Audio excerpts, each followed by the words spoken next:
Ang paglipas ng panahon ay tuloy-tuloy, kaya bawat araw kailangan nating i-enjoy. Kaya naman sa Masasa Beach tayo ay dumayo. Tara, sama ka, pasyal tayo. 4 AM ay nasa Lipa, Batangas na kami galing San Pablo kasi target namin na makarating sa Anilao Port bago mag 6 AM para di naman kami abutan ng mahabang pila doon. Ayan, at makalipas ang halos 2 oras, malapit na kami sa port. Welcome to Mabini, Batangas. Masasa Beach, here we come! Osya, pagdating sa Anilao Port ay kailangang pumila at magbayad ng mga fee, ticket sa ferry boat, environmental fee at terminal fee. Pagkatapos ay pwede nang sumakay sa ferry boat. Tara! Mayroon nga palang mga safe na pay parking na pwedeng pag-iwanan ng sasakyan ninyo. Ito ang unang tawid dagat na pasyal namin ni Sunshine. Medyo nakakakaba pero sabi nga para marating natin ang magagandang bagay sa buhay ay kailangan nating harapin ang takot. Excited na kaming makita ang Masasa Beach. Sa mga nakikita kasi namin sa social media ay napakaganda at napakalinaw ng tubig sa beach na iyon. Kaya eto, i-enjoy muna natin ang view sa biyahe natin papuntang Tingloy Port. At pagdating sa Tingloy Port ay mararamdaman na talaga ang excitement sa pagpunta sa Masasa Beach. Napakaraming turista ang pumupunta dito para mag-relax at mag-unwind. Magpapahuli ba kami? Syempre hindi.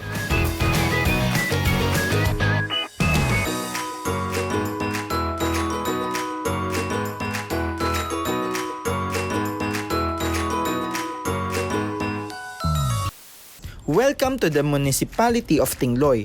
Pagdating dito ay kailangan pumunta sa tourism office nila para mag-register at magbayad ng environmental fee.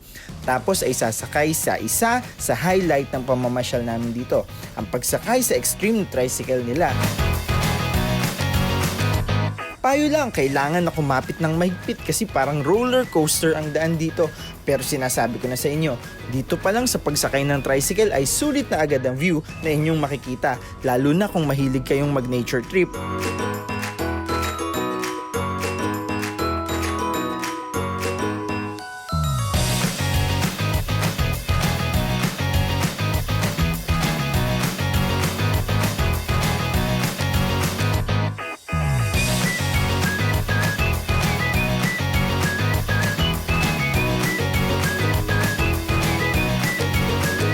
Kung gusto nyo rin na makita ang ganitong view, ang hanapin nyo na place para pagstayan ay yung nasa tabing dagat. Kami ay sa Punta Guarda Seaside nagstay. Sulit na sulit namin ang napakagandang view sa biyahe papunta roon. Talagang sa tabing dagat mismo ang daan papunta doon. Kaya naman sa buong biyahe namin sa tricycle, ang nasabi lang namin ay wow, ang ganda!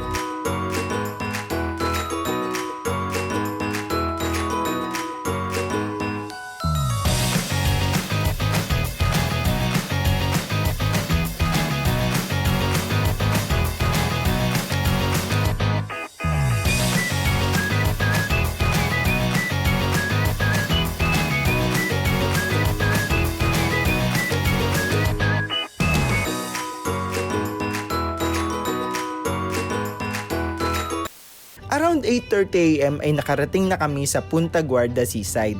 Dito kami magstay sa 2 days naming bakasyon dito sa Tingloy, Batangas.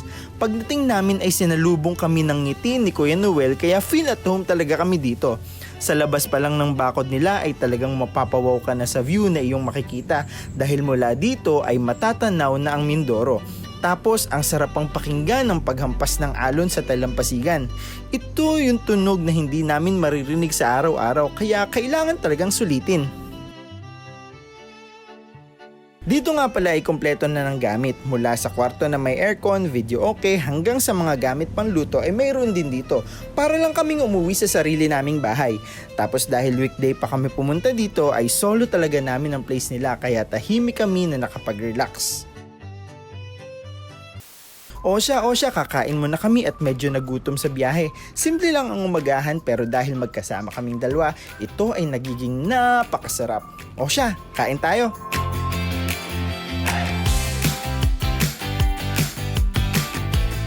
Pagkatapos nga namin kumain ay naglakad-lakad kami dito sa labas. Excited na kaming pumunta sa Masasa Beach pero mamaya na iyon. Sinulit muna namin ang ganda dito sa labas ng bahay na aming tinutuluyan.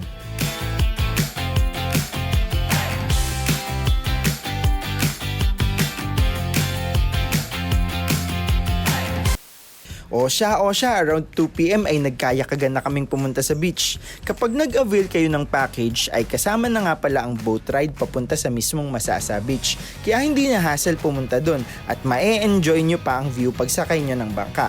Sulit talaga ang bakasyon kapag dito kayo pumunta. Napakabait pa ni Kuya Rico na bangkero namin dito sa pamamasyal namin sa Tingloy. Ang sarap sa pakiramdam ng matilamsikan ng tubig dagat, para bang nakakawala ng pagod. O siya, tara na sa Masasa Beach!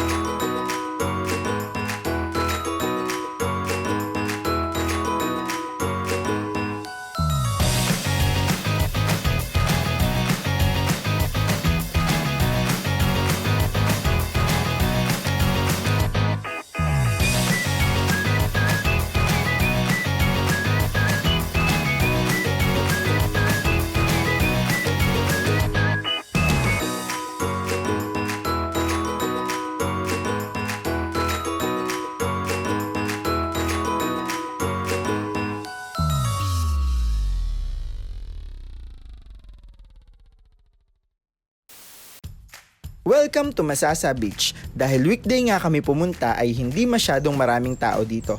Tamang-tama lang para makapag-enjoy at makapag-relax. Tingnan nyo naman ang napakalinaw na tubig. Talagang maipagmamalaki ang lugar na ito. Pag naglalakad pa lang dito sa Dalampasigan ay talagang mapaparami ka na agad ng makukuhang picture. Hindi na namin ramdam ang init kasi mas nangingibabaw ang saya na makapunta dito sa Masasa Beach. Ito yung iconic na pawikan sculpture dito. Hindi dapat makalimutang magpicture kasi isa ito sa souvenir sa pagpunta dito.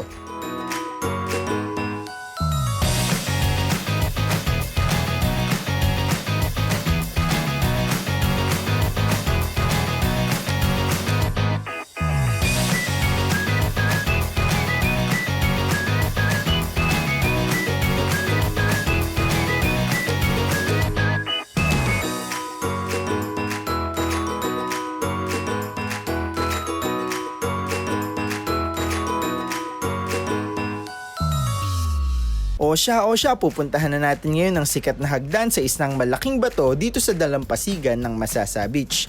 Napakagandang magpicture dito sa hagdan na ito. Kaya ito si Sunshine, no? Hindi talaga palalampasin ang pagkakataon na makaakyat yan. Ako naman tamang picture at video lang dito sa baba. Capture every moment kung baga.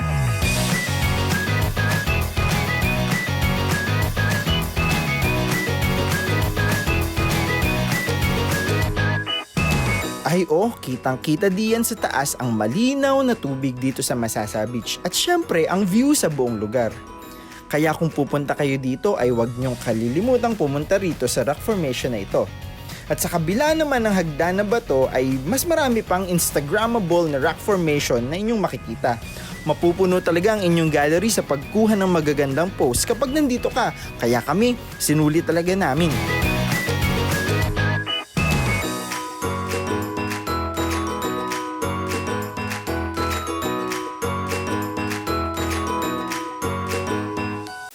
O siya, last activity namin dito sa Masasa Beach ay itong crystal kayak.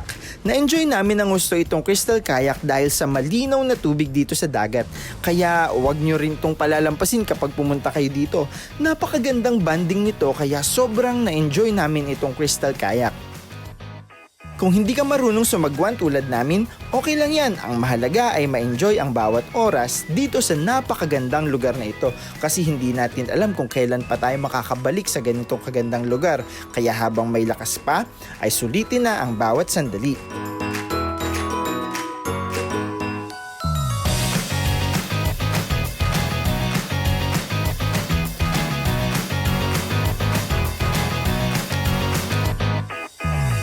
O siya, dahil ang beach ay hanggang 6pm lang ay pabalik na kami sa bahay na tinutuluyan namin. Sakay ulit kami ng bangka kaya enjoy pa rin ang pagbalik namin sa bahay.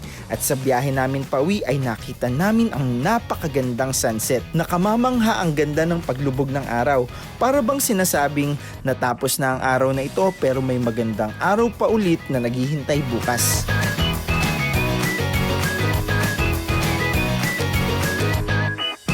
Tuwing makikita ko ang paglubog ng araw ay hindi ko mapigilang maalala ang ganda ng lugar na ito.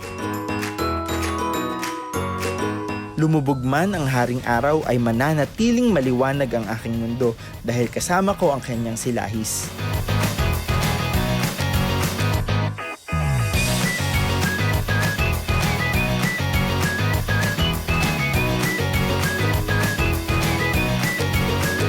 O siya, ang pamamasyal na ito alaala hanggang sa dulo. May pangalawang araw pa ng pagpunta namin dito kaya tara, pasyal tayo.